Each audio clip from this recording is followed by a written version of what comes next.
Bernard Smith, Al Jazeera. An arrest warrant has been issued for Tunisia's former Interior Minister, Rafiq Belhaj Qasim, on charges of murder. That's according to the state news agency. Qasim was Interior Minister during the popular uprising that ousted President Ben Ali in January. He's accused of being complicit in the killings of scores of protesters and has been in police custody since February. People in the United Arab Emirates are calling for a popularly elected parliament. A group of Emirati activists and intellectuals have signed an online petition to President Sheikh Khalifa bin Zayed Al Nahyan. Its members are calling for free and democratic elections. Hundreds of students in Bahrain are keeping up the pressure on their leadership to make swift democratic reforms. They've been marching to Pearl Roundabout in Manama, the focal point of anti-government demonstrations. They complain of discrimination by Sunni leaders against the majority Shia population. Yemen's opposition is rejecting President Ali Abdullah Saleh's offer to create a parliamentary system. Well, he'd also promised to prepare a constitution for referendum by the end of the year.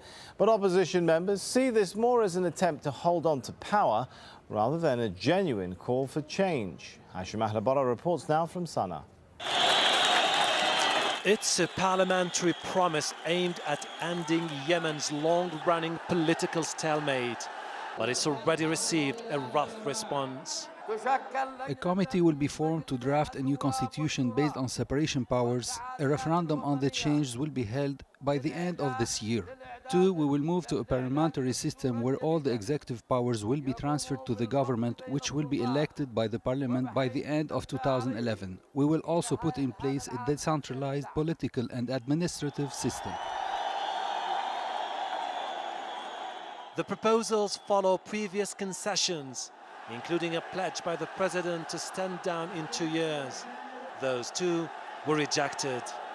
But President Saleh's advisors stressed the historic nature of what's on offer. I think this is an unprecedented announcement, and it's unique almost in the Arab world that the presidential system existing today will become a parliamentary system where the prime minister, who is elected by the people, will become the executive authority, and he will become 100% responsible to parliament and all actions he does. That didn't impress Yemen's opposition parties, who still insist on the president's immediate resignation. The president's statement is merely empty words in an attempt to escape the crisis. We call on the president to come up with an initiative defining his view of the so-called peaceful transition in order for him to leave. So the daily protests in Sana'a's University Square are likely to continue. The demonstrators believe President Saleh's downfall is just a matter of time. The president says he's offering radical reforms. The opposition says it's just a publicity stunt. Each is holding out for its own brand of democratic change. But many fear the politically volatile Yemen may descend into anarchy. Hashim Ahlabara, Al Jazeera, Sana'a.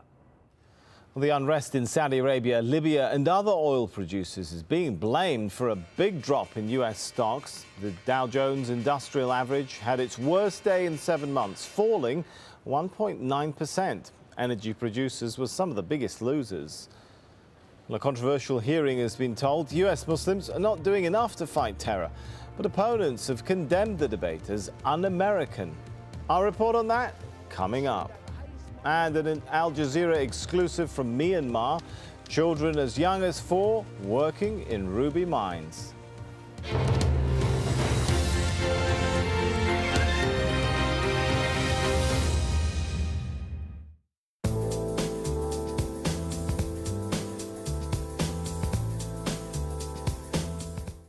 Welcome back. Well, we are going to look at one more day of snow across most of Japan. They've been seeing snow pretty much all week long, but Friday is going to be their last day, as you can see right here. That snow is going to be in the upper elevations just to the west of Tokyo. We're also going to be seeing some rain showers along that western coast. But as we go into Saturday, The storm system moves out, and we're looking at some much clearer weather, as well as much warmer weather. We're looking at Seoul at 12 degrees, Pyongyang at 11 degrees, and as you can see over here towards China, those temperatures begin to go into the upper teens and the lower 20s, so that's some very nice weather for the weekend there. Across southern parts of China, we are looking at still mostly cloudy conditions, heavy rain showers too. Over towards Taiwan, those are going to be where we see the heaviest rain showers over the next several days. Temperature of about 19 there. Manila, your rain showers start to die down. We're going to be seeing about 30 degrees for you into your forecast. Down towards Australia, that is one of our biggest concerns. It has been our biggest concern for the last week. We are looking at this very large area of low pressure to the north. This is really being affecting the North Territory as well as Queensland. We have flash flood warnings in effect for the next several days. Heavy rain showers are going to be a problem, about 100 millimeters of rain a day. But down towards the south, not looking too bad. We are looking at Melbourne at 28, Sydney at 27, and Brisbane at 28 also.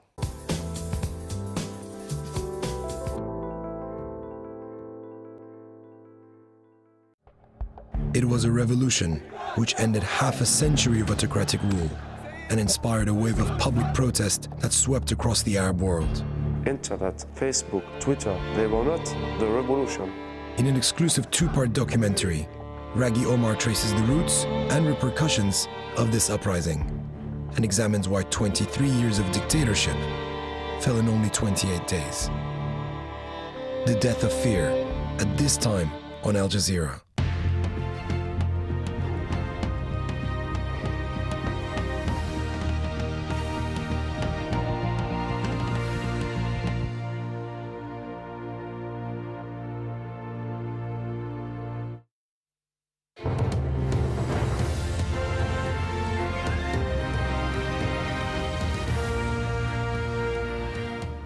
Welcome back. You're watching Al Jazeera. Let's recap those top stories now. The son of Libya's leader is warning rebel fighters the time has come for a full-scale military assault.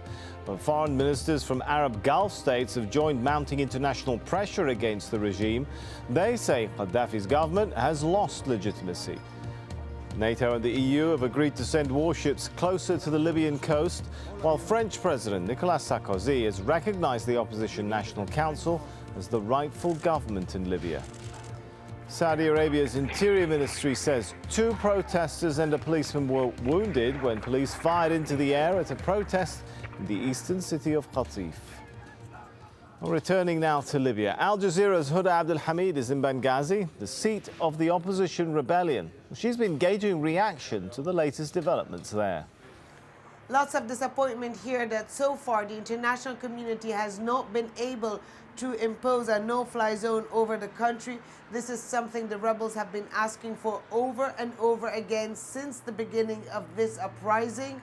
Meanwhile, on the military front, it's quite clear that the much-feared counteroffensive by Gaddafi forces has started. Ras Lanuf today came under heavy bombardment, whether it's from the air, some rebels say from the sea. Certainly artillery shelling was used. There was also air bombardment in Brega. That's about 200 kilometers west of Benghazi, another oil-rich city, another oil terminal is there. And it's certainly the last stop for the Gaddafi loyalists before reaching Benghazi. Tensions have risen again in the city. You get a feeling that